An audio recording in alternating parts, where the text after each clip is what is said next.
Hey guys, welcome back to another Tech Gear TV video, and today's video we are currently shooting on the A6600, and what you see right now is what you would normally see on my usual channel Moocheroo, where we talk about Bitcoin and all this type of stuff, and this is my usual setup that I would be using with the Sony A6600. However, just a couple of weeks ago, and what inspired me to start actually making videos again on this channel was I wanted to show off some of the posters that I have here behind me. There's actually 4. The problem is you can't see them, so what I decided to use was this OSMO, and I was blown away with the results. Just take a look at this. So what you can see is I can get up, I can move around, and the OSMO just follows me as I go from poster to poster, and the video quality actually looks pretty good coming out of the OSMO. In fact, I shot the entire video on the OSMO. And yes, as you're looking at this footage right now, maybe it is a little bit cleaner. So, if you're looking at on a mobile phone or, laptops, sort of thing that people generally watch YouTube videos on, does it really matter? Is most people actually going to take any notice whatsoever about the difference in the clarity? It doesn't have to be pixel perfect. And this is not the new OSMO 2, this is just the original OSMO.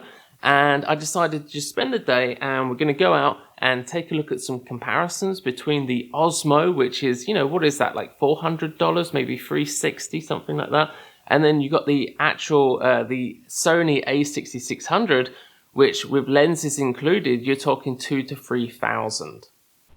Okay, so we came outside just to have a little walk around the park. I brought the kids along with me just so that we can get some decent slow-mo footage and all the rest of it. As it is right now, can you tell which of the cameras this is, what I'm looking at right now, or this one here? Which one do you think is the OSMO? Which one do you think is the Sony A6600? Do let me know in the comments down below. What we're going to do now, we're going to have a look at some running around shots, so it's checking out the stability.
Okay, so one of the reasons why I really love the OSMO rather than the Sony is if you are on your own, you can use the face tracking feature and it just films you as you're walking around, and just something that you can't do on a static camera.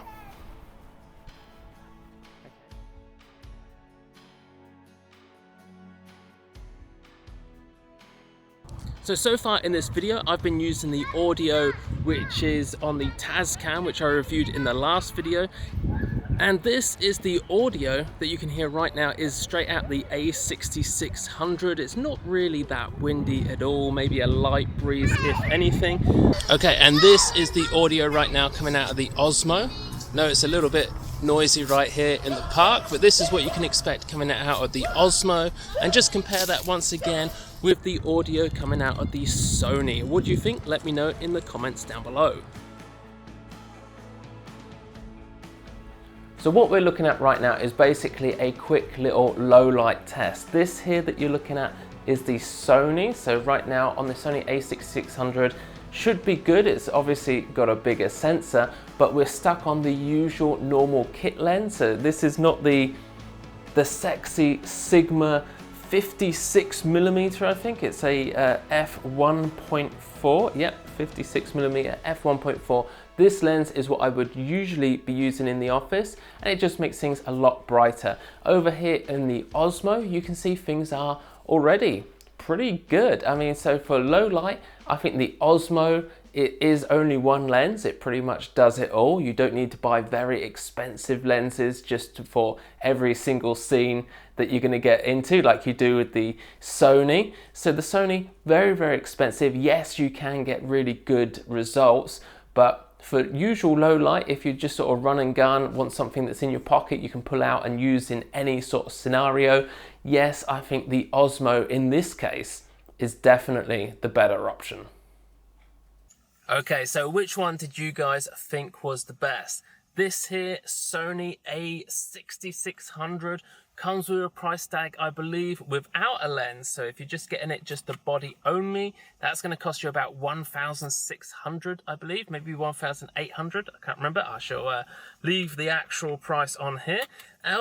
Or the Osmo Pocket. The Osmo is what you're looking at right now. This is footage from the Osmo, plus also the audio from the Osmo. Now, some of what you heard in that video was just coming from the little Tascam here. If you want to see more about this little Tascam which I have, you can look at that on a video I did last week. So again, I shall leave a little link here for that video. Some of the other things which I have for the Osmo, which may have just give it a little bit of an edge from just the usual having an Osmo. One thing was this little ND filter here from Polar Pro, pretty good. I suggest you do get yourself some of these if you do have an Osmo. It's same, you could get an ND filter as well for this. It's just going to cost an awful lot more for a main big camera. So I do like these little Polar Pro ones. You might have found it as a little bit dark because it has been getting pretty dark here today. The other thing, the main thing, is this here selfie stick from Osmo. Now these are only about £60, but I think by the time you add up the Osmo plus the selfie stick plus some ND filters and what other accessories that you're going to want for the Osmo, it doesn't even come to the cost of just the body on this. And again, today, you know, I could have used all sorts of different lenses, like the 56mm back in the office. I just went for the standard kit lens here as we were running around there, just to give you a better idea of how this performs with just a bog standard lens. You can't get anything more bog standard than this basic lens here. So I think the Sony A6600 for filming in the office with a good quality lens week in, week out is pretty good. However, when you're out and about on the go, you know, by the time you've got this on the end of a selfie stick, it's pretty heavy and it costs a lot more. It's a lot more bulky to carry around. You can't exactly just put this thing in your pocket. For me, personally, I think for just a normal vlogging camera, which does pretty much everything that you need it to do, I think this one, the Osmo, is the winner. But I don't know. I mean, do let me know down below. It'd be interesting to see what everybody thinks. Maybe you'll actually prefer the Sony A6600. It is a great camera. It does have a forward fronting flippy screen. Forward fronting? Is that what they're called? I don't believe they are. But yeah, it does some really, really good slow motion. It does a lot of really cool stuff. And if you want more of a photography camera, then nothing is going to beat this. For this sort of price range. I think this is a very high quality camera and it does great video as well, but maybe not the sort of thing that you want to be carrying around with you every single day. So anyway, that's my little review. Do let me know what you all guys think in the comments down below. I'll see you all again in the next video.